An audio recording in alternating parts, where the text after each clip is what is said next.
Wow. Here's something I didn't see coming. Mark Zuckerberg has now reported in a letter that the government, our government, pressured him at Facebook and Instagram to suppress certain stories that, well, they didn't like. Mark's sorry about that. Is Facebook and Instagram going to change now? Are they going to be free speech oriented? That's what we're going to discuss.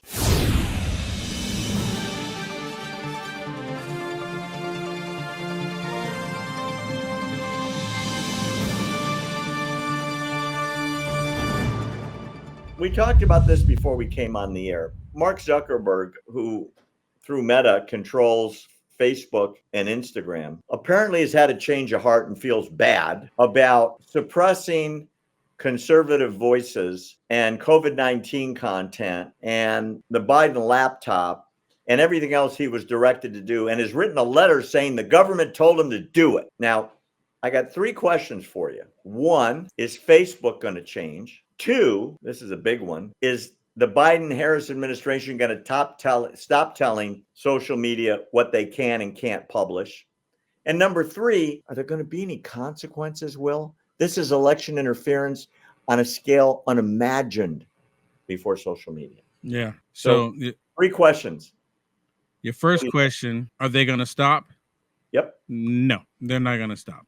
They're going to continue. Just because he had a change of heart doesn't mean the people inside the company had a change of heart. They're going to continue doing it. The second one, I believe, is but the government, right? Is the government going to stop pressuring them? Stop pressuring them. The answer to that is no. And they're being very manipulative the way they're doing it, saying, well, we've got to stop disinformation. That's our only purpose. We got to stop disinformation, people putting out something that could be harmful to others. We got to stop it. We're here to tell you to, stop preventing this information, like the Hunter Biden laptop being spread because it's Russian disinformation. And when it's not, the government is not there, Barry, to tell us what is factual and what's not factual. The government is there to make sure that we, the people, can go stand on the corner and tell everybody there's a UFO flying in the sky. That is their job, right? That's their job, not to tell us what to believe or what not to believe. It's so irritating to me.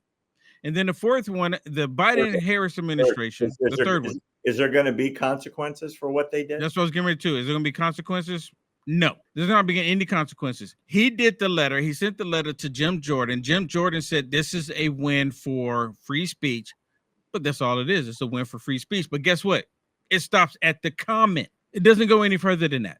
Now, 2 things are going to happen here.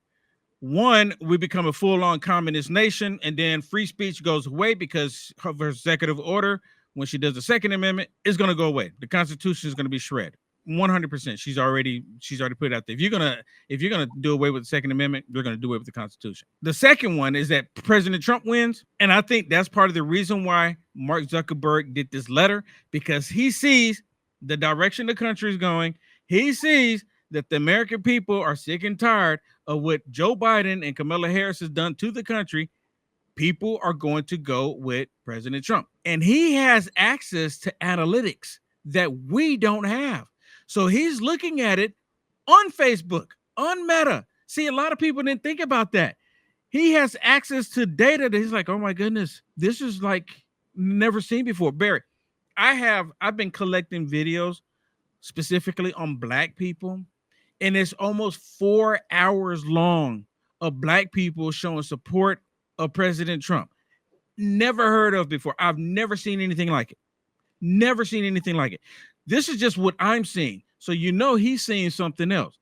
So I think he wrote the letter because he see President Trump coming back, and he's like, well, let me try to get in good graces now. Because when President Trump goes back in, they remove the sitting president of the United States of America, Barry. They silence him. And it was on the direct orders of the FBI.